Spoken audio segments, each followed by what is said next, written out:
Radio சிட்டியின் பக்தி studio. போர் புரிய போகக்கூடிய தளபதி தன்னுடைய படைகளோட தங்கியிருக்கக்கூடிய இடத்தை தான் படை வீடுன்னு சொல்லுவாங்க. அந்த வகையில சூரபதுமனை வதம் செய்ய சென்ற முருகப்பெருமான் படைகளோட தங்கியிருந்த தலம் அப்படின்னா அது திருச்செந்தூர். ஆனா மற்ற 5 தலங்களையும் சேர்த்து அறுபடை அப்படின்னு நம்ம சொல்றோம் இல்லையா?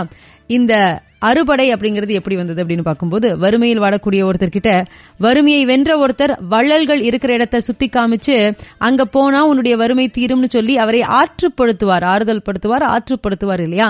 அந்த வகையில் அமைந்த நூல்களை சங்க காலத்துல ஆற்றுப்படைன்னு சொல்லுவாங்க.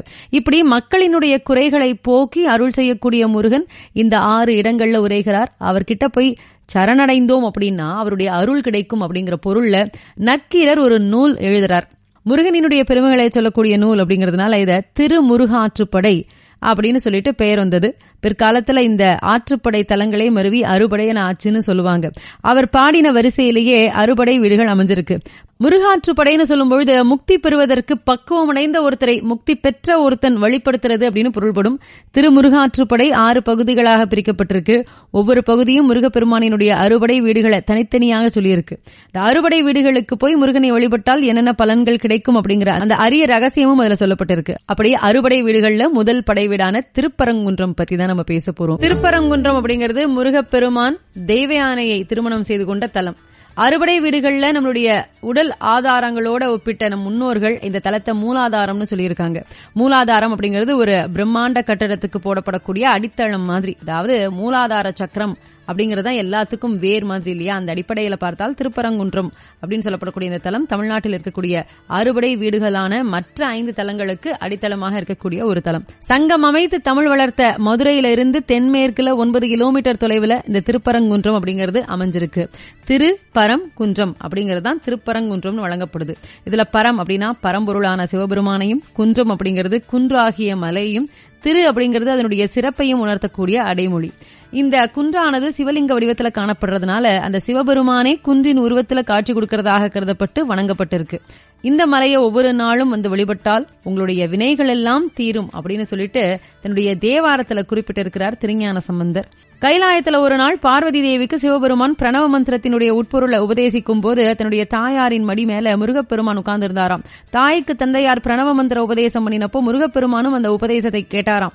புனிதமான மந்திரத்தினுடைய பொருளை குருவின் மூலமாகவே அறிந்து கொள்ளணும், மறைமுகமாக தெரிந்துக்கிறது அப்படிங்கிறது முறையாகாது, அது பாவம் அப்படின்னு சொல்லிட்டு சாஸ்திரங்கள் எல்லாம் சொல்லப்பட்டிருக்கு. இந்த குற்றத்துக்கு பரிகாரம் தேடக்கூடிய பொருட்டு முருகப்பெருமான் திருப்பரங்குன்றத்துக்கு வந்து தவமணினாராம். உலக ஆதாரத்தை இயக்க முருகன் இந்த தலத்துக்கு வந்ததை தொடர்ந்து சிவபெருமானும் பார்வதி தேவியும் தோன்றி முருகப்பெருமானுக்கு காட்சி கொடுத்து அருளி இருக்காங்க. அவங்க இங்க பரங்கிநாதர் அப்படின்னும் ஆவுடை நாயகிங்கிற பெயரோடையும் இருக்காங்க. அவங்களுடைய கோவில் இன்னைக்கும் மீனாட்சி சுந்தரேஸ்வரர் ஆலயம் அப்படின்னு திருப்பரங்குன்றத்தில் அழைக்கப்பட்டிருக்கு. அதனால திருப்பரங்குன்றம் போகக்கூடிய பக்தர்கள் முதல்ல சிவன் பார்வதியை தரிசனம் பண்ணினதுக்கு அப்புறமா தான் முருகப்பெருமானினுடைய ஆலயத்துக்கு போகணுங்கிற ஒரு ஐதீகமும் இருக்கு.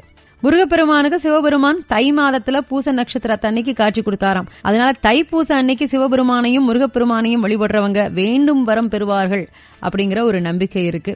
இங்க திருப்பரங்குன்றத்துல தைப்பூச விழா அப்படிங்கிறது ரொம்ப ரொம்ப விமர்சையா நடக்கும். முருகப்பெருமானினுடைய அந்த அவதார நோக்கம் அப்படின்னு சொல்லப்படக்கூடியது சூரபதுமனையும் அவனுடைய சேனைகளையும் அழித்து தேவர்களை காப்பாற்றணும் அப்படிங்கறதுதான் அவருடைய அவதார நோக்கம். அதனாலதான் அவதாரம் பண்றாரு, சூரபதுமனை அழிக்கிறார். அவனை மயிலாகவும் சேவலாகவும் மாத்தி மயிலை வாகனமாகவும் சேவலை கொடியாகவும் ஏத்துக்கிட்டார். சூரபெருமனை முருகப்பெருமான் சம்ஹாரம் பண்ணதுனால தேவர்கள் எல்லாம் துயரம் நீங்குறாங்க. முருகப்பெருமானுக்கு தன்னுடைய நன்றியை சொல்லக்கூடிய வகையில இந்திரன் தன்னுடைய மகளான தெய்வயானையை கல்யாணம் பண்ணி கொடுக்கணும்னு நினைக்கிறாரு.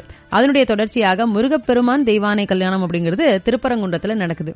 இந்த திருமண விழால பார்த்தா பிரம்மா விவாக காரியங்கள் எல்லாம் நடத்தினாராம். சூரிய சந்திரர்கள் ரத்ன தீபங்கள் தாங்கி நின்றார்களாம். பார்வதி பரமேஸ்வரன் பரமானந்தத்தோட நின்றாங்களாம். இந்திரன் அந்த ஒரு தருணத்துல தன்னுடைய மகளான தெய்வயானை தாரை வார்த்து கொடுக்கிறார். இந்த திருப்பரங்குன்றத்துல மலை அடிவாரத்துல கிழக்கு பக்கமாக சரவண பொய்கை அமைஞ்சிருக்கு. இந்த தீர்த்தத்தை முருகனினுடைய கை வேலினால உண்டாக்கினார் அப்படின்னு சொல்லுவாங்க. அதனால இந்த தீர்த்தத்தை கண்டாலும் அதில் நீராடினாலும் பாவங்கள் எல்லாம் தீருமாம். என்ன வேண்டுதல் வைத்தாலும் அது சட்டுன்னு நிறைவேறும் அப்படிங்கிற ஒரு நம்பிக்கை இருக்கு. இந்த கோவிலினுடைய கருவறை மற்ற கோவிலை மாதிரி இல்லாம பெரிய அளவுல 5 தெய்வ திருவுருவங்களினுடைய இருப்பிடமாக இருக்கு. மூலவரான முருகப்பெருமானுக்குன்னு தனி கருவறை இல்லாமல் பாறையில இடது பக்கம் முருகப்பெருமான் தெய்வானையோட திருமண கோலத்துல காட்சி தரார். அவர்களுக்கு அடுத்தபடியாக பக்கத்துல பிற தெய்வ உருவங்கள் எல்லாம் இருக்கு. அதாவது முருகப்பெருமானினுடைய திருமண கோலத்தை எல்லா தெய்வங்களும் பார்க்கக்கூடிய வகையில இங்க கருவறை அமைஞ்சிருக்கு. கருவறையினுடைய இடது புறத்துல கிழக்கு நோக்கினபடி மலையை குடைந்து சத்தியகிரீஸ்வரர்ங்கிற பெயர்ல சிவபெருமான் லிங்க திருமேனியாக அருள்பாலிக்கிறார். இந்த கோவில் மூலவரை பாறையை குடைந்து உருவாக்கி இருக்கிறாங்க. அதாவது தனி சிலை வடிச்சு வைக்காத காரணத்தினால இந்த மூலவருக்கு அபிஷேகம் பண்றதுங்கிறது கிடையாது. எண்ணெய் புணுகு மட்டுமே சாத்துறாங்க. அதே நேரம் இந்த வேலவனினுடைய கையில் இருக்கக்கூடிய வேலுக்கு அபிஷேகம், அந்த ஆராதனைகள் எல்லாமே நடக்குது. கருவறையில முருகப்பெருமான் காலடியில யானை ஒண்ணு இருக்கு. இது இந்திரனினுடைய ஐராவதம் அப்படின்னும் இந்திரனினுடைய மகள் அப்படிங்கறதுனால தெய்வானையை பிரிய மனம் இல்லாமல் முருகனுக்கு தொண்டாற்ற அது வந்தது அப்படின்னு சொல்லுவாங்க. முருகப்பெருமான் தெய்வானையை திருமணம் பண்ணிக்கிட்ட தலம் இது அப்படிங்கறதுனால இந்த தலத்துல திருமணம் பண்ணிக்கிறது அப்படிங்கறது ரொம்ப ரொம்ப விசேஷமாக சொல்றாங்க. தம்பதிகளுக்கு நடுவுல ஒற்றுமை இருக்கும், அந்த இல்லறம் நல்லறமாக இருக்கும் அப்படிங்கிற ஒரு நம்பிக்கை இருக்கு. அதனால நிறைய திருமணங்கள் இங்க வச்சு நடக்குது. இந்த கோவில் மற்ற கோவில்களை மாதிரி சுற்றுப்பிரகாரங்கள் கொண்டதில்லை. இப்ப மூலவரை நீங்க தரிசனம் பண்ணணும் அப்படின்னா படிக்கட்டு வழியா மேலே ஏறி போகணும். அதோட அந்த கருவறை மூலவர் உற்சவர் இந்த மாதிரியான எந்த ஒரு பிரிவும் இல்லை அப்படிங்கறதுனால வலம் வந்து வணங்குறது அப்படிங்கறது இங்க இயலாத ஒன்று. இந்த கோவில்ல பக்தர்களுக்கு அன்னதானம் பண்ணினா செல்வம் பெருகி வாழ்க்கையில வளம் சேரும் அப்படிங்கிற ஒரு நம்பிக்கை இருக்கு. அதனால செவ்வாய்க்கிழமைகள்ல முருகப்பெருமானை நினைத்து வீட்டுல தயிர் சாதம் பண்ணி இங்க கொண்டு வந்து ஏழை மக்களுக்கு பிரசாதமாக கொடுக்கறத வழக்கமாக வச்சிருக்காங்க. இது செல்வத்தை கொடுக்கக்கூடிய ஒரு நேர்ச்சையாகவும் கருதுறாங்க. தெய்வயானையை முருகப்பெருமான் திருமணம் பண்ணின திருத்தலம். இந்த தலத்தை பத்தி தான் பேசிட்டு இருக்கோம். இங்க தைப்பூசம், கார்த்திகை திருநாள், தெய்வயானையை மணந்து கொண்ட அந்த பங்குனி உத்திர நாள், இதெல்லாம் ரொம்ப ரொம்ப ஒரு சிறப்பான விழாவாக நடத்துறாங்க.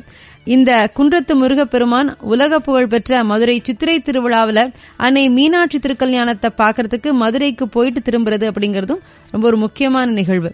திருக்கார்த்திகை தீபம் அன்னைக்கு இங்க இருக்கக்கூடிய குன்றின் உச்சியில ஏற்றக்கூடிய அந்த பிரம்மாண்ட தீபத்தை சுத்தி இருக்கக்கூடிய மக்கள் பார்த்து தரிசனம் செய்யறது அப்படிங்கிறது புண்ணியத்தை தரக்கூடிய ஒன்றாக அவங்க கருதுறாங்க. இன்னைக்கு நம்ம முருகப்பெருமானினுடைய முதலாம் படை வீடை பற்றி பேசினோம். வரக்கூடிய நாட்கள் அவருடைய அறுபடை வீடுகள் பற்றியும் தெரிஞ்சுக்கலாம். இந்த நாள் உங்களுக்கு இனிமையான நாளாக அமையட்டும். ரேடியோ சிட்டி சக்தியின் வாழ்த்துக்கள். ரேடியோ சிட்டியின் பக்தி ஸ்டுடியோ.